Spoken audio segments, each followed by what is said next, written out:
What's up, Herson Villatoro?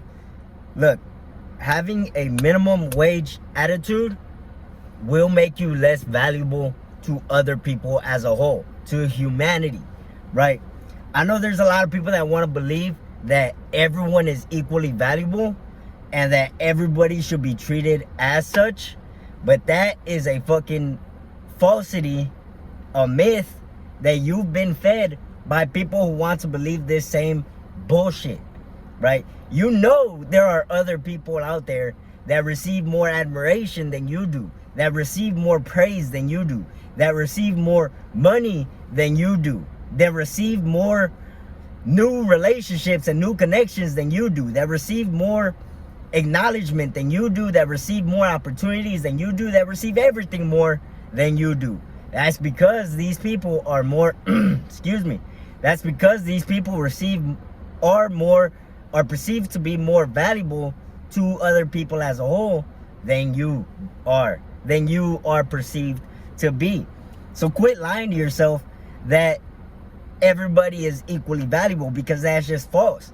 Look, maybe to God you are equally valuable, everybody is equally valuable, but while you're here on earth, alive on earth, if you're not valuable to other people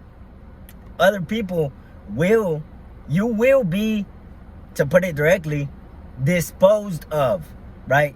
You'll be forgotten, you'll be ignored, you'll be overlooked, you'll be fired, you'll be evicted, you'll be broken up with, and many other fucking things, right? Nothing good comes out of not being perceived as valuable. Nothing good comes out of you being overlooked for a job promotion, a job hiring, a relationship, a movie role, a new book, whatever the case may be. But look, the good thing is that your attitude is one of the easiest things you can change that can influence how other people perceive you, the value that other people place on you, right? Now look, I'll start by separating attitude in 4 different classifications, right? You've got non-existent attitudes, which only really applies to people who are not awake. You've got garbage attitude, which can also be defined as, can also be labeled as a negative attitude or a bad attitude. And then you've got 2 types of positive attitudes. A minimum wage positive attitude, which is just the expected level of positivity, right? You smile at people, you make eye contact with people, you say hi, right? Just the bare minimum, right? And then you've got what I call a high earning attitude. Non-existent attitude, a garbage attitude, a minimum wage attitude, and a high earning attitude, right? Look, I won't focus on the first 2 because, as I just said, a non-existent one only applies to people who are not awake.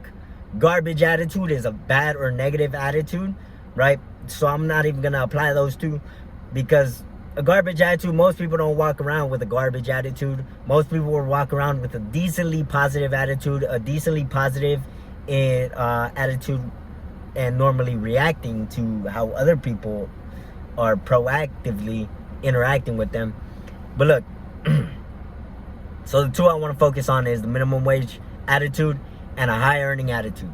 Most people have a minimum wage positive attitude, and I want to change that to more people having a fucking high earning attitude, right? Because a high earning attitude, it has crazy impacts on your day-to-day life and your life in general, right?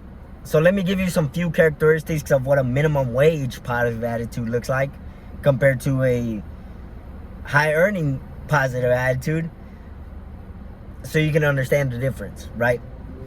Some characteristics of a minimum wage attitude are: shoulders might be hunched forward, your head might be down, you might be giving soft smiling, like a soft smile, or not smiling at all, right? You might be speaking softly, right? You might be speaking in monotone, and now some of these things also apply to a garbage attitude.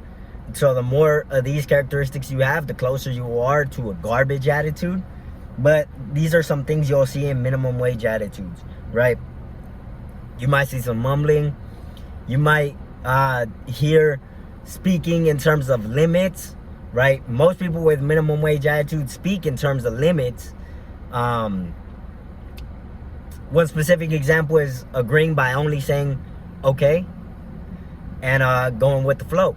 Now, something I want to note is that when I say minimum wage attitude, like I said, I don't mean a bad or negative attitude. I mean an attitude of positivity that is expected, that is the social normal of a positive attitude, right? So now that that note is out the way, I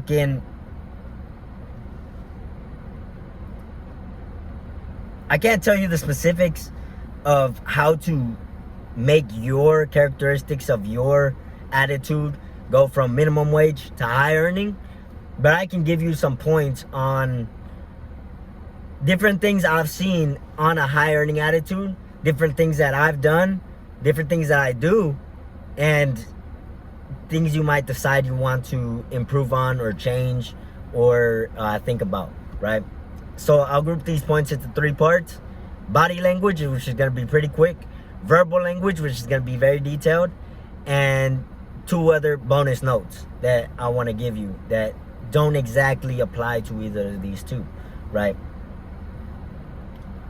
One thing I want to point out is that on these high earning notes, on these high earning points, not all of them are going to be applied 100% of the time, right?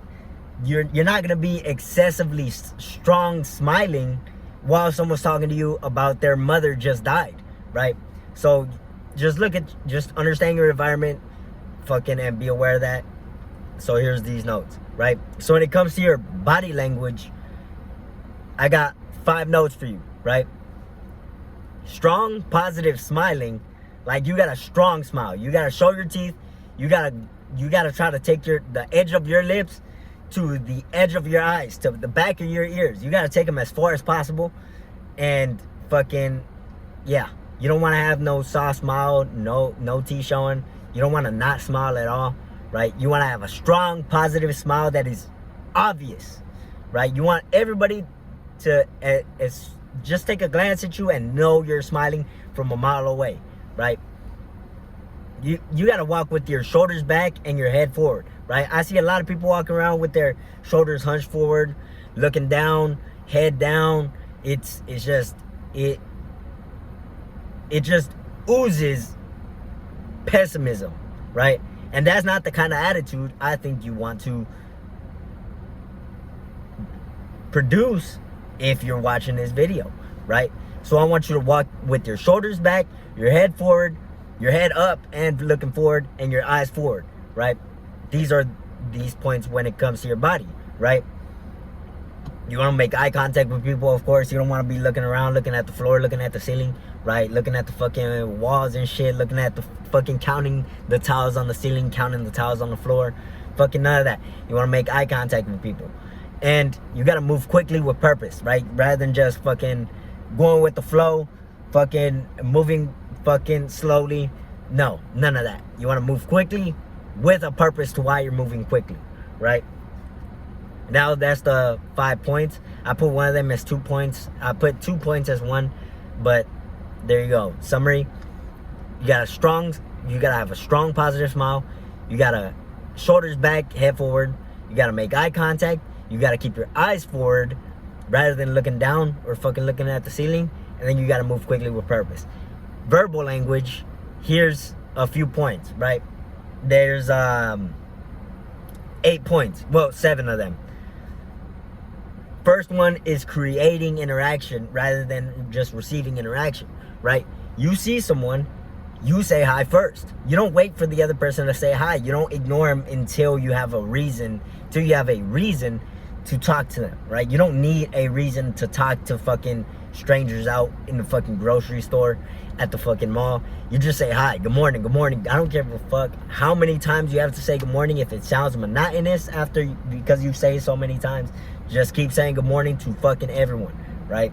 You will stand out by saying good morning to fucking everyone. I don't give a fuck if you don't know what time it is. Say good morning and then look at your watch and then replace that with good afternoon. It creates new conversation, right? I've had a bunch of conversations start just because I mistakenly said good morning when it was meant when I was should have said good afternoon or good evening. I've said good evening in the fucking morning, right?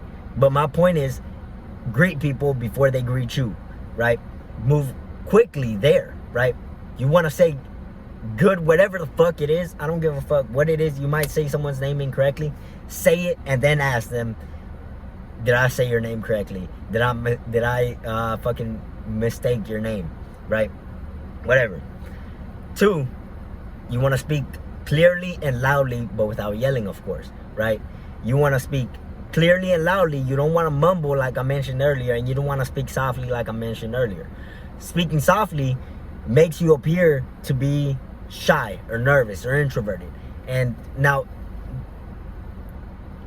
introvert doesn't exactly mean you're negative, but being shy comes from a sense of fear, right? Now, you're not fucking extremely fearful, but being shy and speaking with this characteristic of shyness or nervousness comes from a sense of fear. And fear is fucking low on this fucking emotional frequency thing. Right now, most of these points are using based on fucking emotional frequency chart, right? So you can be like, you can move quickly with purpose, but if you're pissed the fuck off, that's a fucking garbage attitude. That's not a high earning attitude. That's a garbage attitude if you are doing all of these points with anger, right? Or if you're doing all of these points in fear. So you're fucking the type of emotion you're displaying also affects the kind of attitude you have, right? So yeah, clearly and appropriately speaking loudly, right? And clearly, of course. No mumbling, no soft speaking. 3rd point is using statements of agreement, right? I understand. I hear you. I hear what you're saying. Got it. Clear as day. Loud and clear. Whatever it is. Use statements of agreement, right? Even if you disagree, don't start with a disagreement. Don't start with no, because this is what I think. Start with, okay, I hear where you're coming from. Let me give you my idea, and then you let me know what you think, right? Or something like, that's not a bad idea.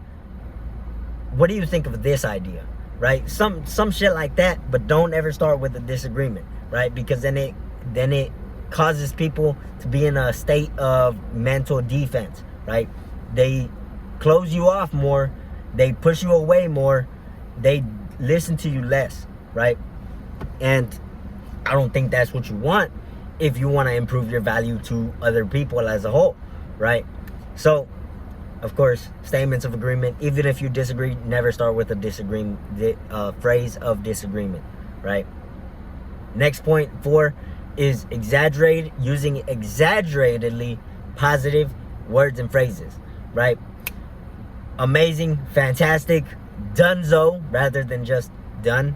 Dunzo, extravagant, brilliant, genius, excellent, fucking super fragadocious. I don't care. Make up words. Just use exaggeratedly positive words and phrases, right? If someone asks you, how are you? Don't just say, I'm good, I'm fine, I'm okay. Say, I'm doing absolutely fucking fantastic. Swear if you need to exaggerate even more.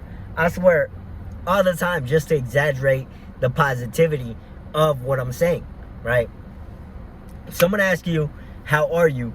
I'm doing absolutely fantastic, right? I feel like the king of the world. I feel like $1 million is a common one, right? You want to use these exaggeratedly, right? Someone asks you, can you do me a favor? Can you do something for me? I need you to do something. Here's a few word tracks, few statements that you can use, right? These are just fucking examples that I've come up with. I can walk across the ocean if you need me to. Or whatever you need done, I'm just the right person to get it done, right? Or I can do anything. Fucking whatever it is, just exaggerate what you're saying. Exaggerate the positivity of what you're saying. I don't want you to exaggerate your... ignore the last sentence, the last half sentence that I just said. I want you to exaggerate the positivity in your statements when responding to people, right? Non-fucking life or death statements, right? If someone asks you, fucking, let me just shut the fuck up, I'm going into too much detail. Let me go to the next point. You want to speak in terms of your abilities rather than your limits, right? I see a lot of this one applies to a lot of minimum wage attitude. This applies to a lot of people with a minimum wage attitude, because it's common to speak in terms of your limits rather than your abilities.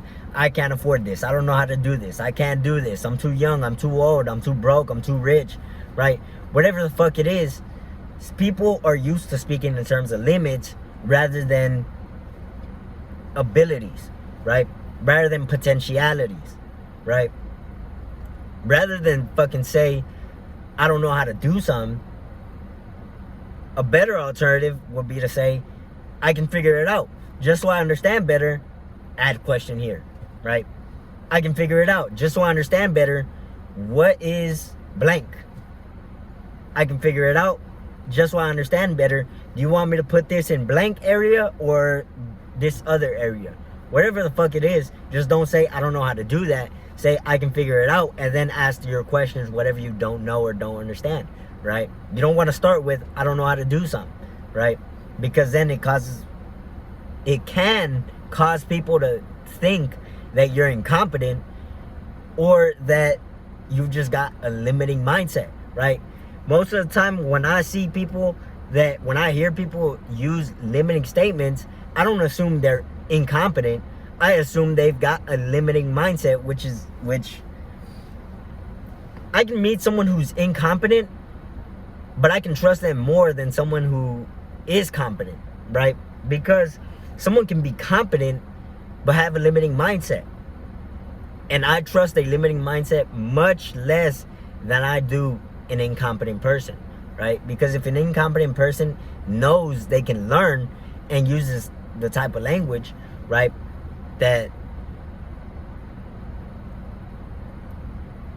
displays a mindset of growth and abilities, then I trust them more than someone who's competent, who doesn't think they can learn, right? Next point, the last point, fifth point. Is it the fifth point? Yeah, the fifth point. No, the sixth point is having an excessively enthusiastic tone, right? Now, I used an excessively enthusiastic tone with a lot of, I wouldn't say excessively, but a somewhat enthusiastic tone with most of the examples I gave in this video so far, right? So, let me give you an example. I work in retail. When a customer asks me if we have a certain product, I don't just say, yes, it's in aisle 5. Or, no, we don't have it in stock right now. I have used that sentence before. I don't want to mislead you, but I have used, no, we don't have it in stock right now. But what I say most of the time, because most of the products I get asked about, we do carry. What I say most of the time is, rather than just say, yeah, it's in aisle 5, or yeah, it's in aisle fucking 17, yeah, it's in lane 3, I'll say, oh, yes, I know exactly where that's at. Follow me. That creates a much better impression on the customer. The impression that a customer has on the store improves by a much greater factor than just by saying, yeah, it's in aisle 5, right? Because 1, I'm enthusiastic. 2, I'm certain in the words I'm saying, right? I know exactly where that's at. That's the certainty. Enthusiastic is the tone. And 3 is the above and beyond customer service, right? Because the expected level of customer service is just being told, yeah, it's an hour 5. Above and beyond is saying, hey, follow me, we got this in hour 5, I'll lead you over there. That's above and beyond what most people expect when they ask, what most customers expect when they ask, where do you have this certain type of product? When you go to a store and you ask an employee, where do you have paper towels? I believe strongly that the response you expect is to be told which aisle it is in, right? Not to be led over there, still told which aisle it is in, led over there, and then if you don't have it, being suggested a bunch of other products that might solve the problem, right? You want to go above and beyond, right? That's all 6 points of the verbal language. And I want to point out that all of these play in together, right? You use the enthusiastic tone with every single statement you make. You use the statements of agreement whenever you also use exaggeratedly positive words and phrases, right? One statement of agreement is, I can do everything. And that's also an exaggerated positive phrase, right? I told one of my coworkers just yesterday, she asked me to lift up some, I think it was packs of soda, and I think she told me, it's heavy, huh? And I told her, I can carry anything. I can lift up this whole fucking store if I wanted to. That's what I said. Now, of course, if I wanted to lift up the entire store, it wouldn't be just with my body. It would be with some fucking machine, right? With some enormous machine. But I still use the exaggerated words and phrases, right? I use all of these, maybe not all of them at every single second of every day, but I try to use most of them every single second of every day. And I keep them in my mind at all times of every day, right? Except while I'm sleeping, right? So I keep this in my mind, and I try to use every single point constantly throughout every single day, right? Just interject random fucking statements. Fucking fantastic. I got it. I'll get it done. Whatever the fuck it is, just keep these in your mind. Use them at all times when it's appropriate, right? Such as you're not gonna fucking be fucking having a massive fucking smile on your face that goes from this point, from your left temple to your right temple, while someone is telling you their mother just died, right? So you gotta know when it's appropriate, which is most of the time. Most of the time, you're not gonna have to worry about the effect that using these points is gonna have, right? Now, the other 2 points I want to point out that I wouldn't consider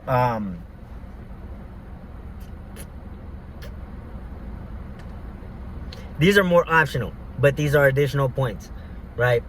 One thing that I do with just about everyone is acknowledge people excessively, right? So when I meet someone, right, let's say it's a fucking coworker. Let's say it's at this retail store I work at, right? I meet one coworker. Let's say their name is Jake, right? Every time I come across Jake, I'm gonna say his name. I'm gonna acknowledge him. I'm gonna say, hey Jake, what's up? I don't give a fuck if I just saw him 30 seconds ago. I'm gonna say Jake in some positive, acknowledging way, right? I walk down the aisle and I see someone, Jake, what's up? And then I walk down the aisle, see them again, Jake, good to see you. I will acknowledge people excessively. Now, I don't do this constantly every single time I see someone, right? Let's say I turn around and then turn back around again and then see the same person in there. I'm not gonna say their name again all the time, right? Or sometimes I'm moving too quickly and I see a whole bunch of people. I'm not gonna say every single person's name, right? So But I do try to acknowledge people every single time I've seen them when there's been some time. When I say some time, I mean minutes. As little as minutes have passed since I last saw them, right? As little as 30, 20 seconds have passed since I last saw them, right? And then the second other point is immediately execute agreed upon request, right? There was one point I made here, which was, let me find it. Exaggerated positive words and phrases, right? When someone asks you, can you do me a favor? You can say, I can walk across the ocean if you need me to. You basically committed to agreeing upon the request before knowing what the request was. You received the request and then you immediately take action on it, right? I've seen this have a positive benefit on the way my coworkers perceive me, right? Because for one, well, not for one, but one example is that my coworkers have begun to make statements about me being a hard worker because I immediately execute on requests they make to me, right? They'll tell me, hey, can you take this to the back over there? And then I'll just do it right then, right? They might tell me, would you be able to take this, like, fucking, just clarifying on this example I gave, there's a fucking pack of waters, and they tell me, hey, whenever you can you take this to the back for me? And then I'll just immediately do it right then and there, right? Just to get it out the way. And then over time, they've told me, like, he just does things immediately. He doesn't wait to get things done. He just does things immediately. Therefore, what I believe is that they perceive me as being a harder worker than what they normally expect from any coworkers that they ask to do something for them, right? So it has had a positive impact on the way my coworkers have talked about me, therefore perceived me, and has directly influenced the value that I have in my company, which has beneficially impacted my results in the company, right? So yeah, that was the entire point. Those two bonus points, the verbal language points, the body language points, you don't have to use every single one of them. You can use a few of them. They will improve the way people perceive you, right? And you will become more valuable. You will become more trustworthy and dependable to other people, right? Because people like to be around positive people. People like to be around people who just get things done without waiting. People like to be around people who know what they're doing, who are willing to get shit done, right? People like that. People don't like to be around people who are just quiet. At least most people don't. Like, there's a fucking phrase that goes misery loves company. Miserable people want to be around miserable people, right? It just, positive people, they push them away, right? So some of these things will push people away from you, but just understand that when people push you away, it's typically because they have some negativity within them, right? They might be allowing themselves to be frustrated because you say their name constantly. They might be allowing themselves to be frustrated just because you're always positive. They might be allowing themselves to be annoyed because you're constantly speaking with positive tone, with a positive attitude, right? Those people will push themselves away from you and out of your vicinity, which is a win-win for you because, one, you attract more positive people and then you push away negative people, right? So it's a win-win for you either way if you use these points, right? My name is Herson Villatoro. If you like this video, let me know in the comments below, or you can send me a DM on my social media, most preferably Instagram. That's the one I check most often. But then again, I rarely check social media, maybe 2 minutes a day. So best place to reach me is through text. You can find my phone number on my Instagram at Herson J. Villatoro. In my bio is a link, a pop-up link. You open that up, you get all my social media as well as my phone number. You can text that, and that will be the best way to reach me. Again, my name is Herson Villatoro. If you like this video, let me know, and I'll see you in the next one. Thank you for watching this video.